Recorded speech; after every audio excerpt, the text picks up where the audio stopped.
All right, well, thank you. Professor Morrison, you talk a lot about all this in your classes and in public forums. Yeah. Do you think there are other countries like Haiti around the world, and tell us a little bit more about that? Well, what I really particularly like to talk about in my classes, Kimber, is the idea of social justice and how poverty actually plays into that. Poverty is one of the biggest human rights issues we've got in the world right now. There are a lot of people on this planet, and I like to refer to them as our brothers and our sisters, who are living in absolute squalor. And I just find that unacceptable. In Haiti, we've got the situation where they're now being displaced and living in tents, and apparently in those areas they're lacking medical supplies, food, and water. Something has to change about that. But you asked about other countries. Absolutely. If we want to go to Africa, let's talk about Darfur and all the injustices that are going on there.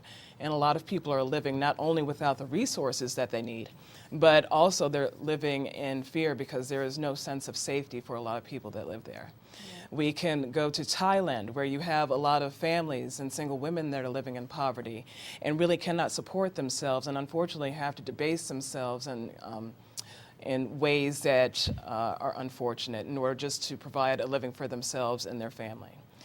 I'm going to take it one step further and go to Afghanistan. Once a rich and thriving country, now Afghanistan is what I refer to as nothing but dust. A lot of poverty out there, a lot of hunger, a lot of illness, particularly among the women and the children out in that country as well. So yes, all over the world. I could keep going. I could do this for an hour or so. But I'll just bring up those three countries just to start off with. Okay. Well, thank you guys very much for joining us. We're going to go to Christina for some questions. Thank you, Kimber, and thank you, Paul and Professor Morrison. Some great insight. Does anybody have any questions particularly for these two guests? Yes.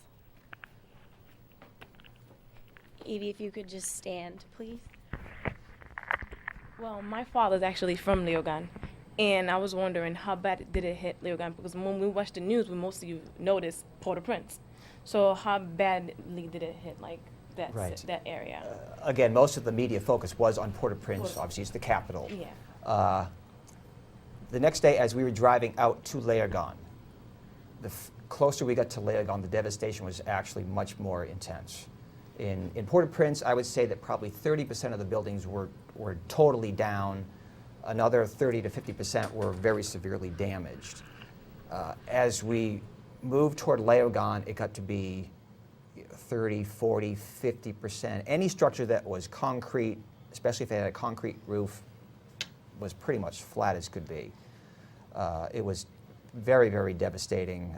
We were able to take some video there. I wish people could see all that sort of thing, but it was very devastated.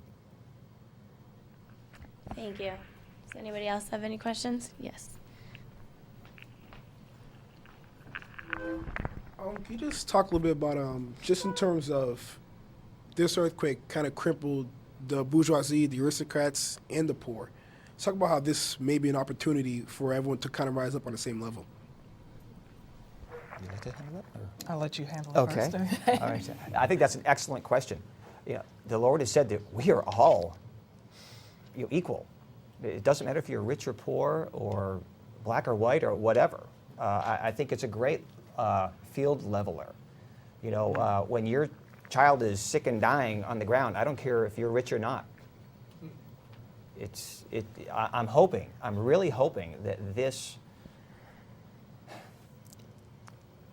will take away some of that difference that we have, the prejudice, and prejudice is not always just, color. It can be, whether you're rich or poor or many different things. And I hope that it does level that field. Thank you, Paul.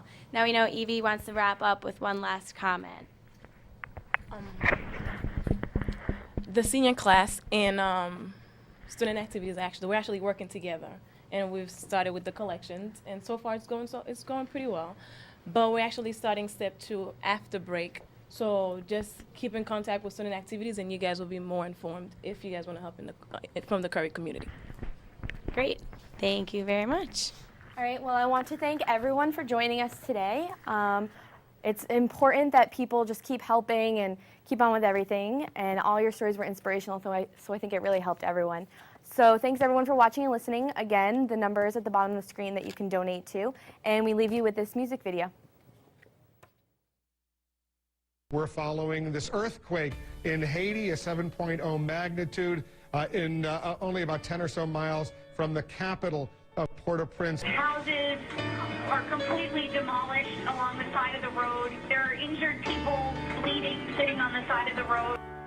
And you ask me what I want this year, and I try to make this kind and clear. Just a chance that maybe we'll find better days. 'Cause I don't need boxes wrapped in strings and designer love and empty things. Just a chance that maybe we'll find better days.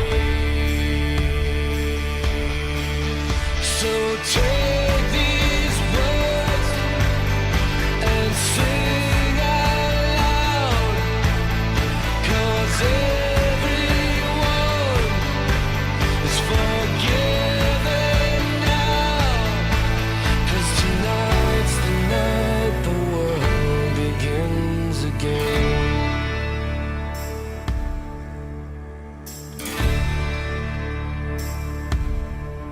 I need someplace simple where we could live, and something only you can give, and that's faith and trust and peace while we're alive.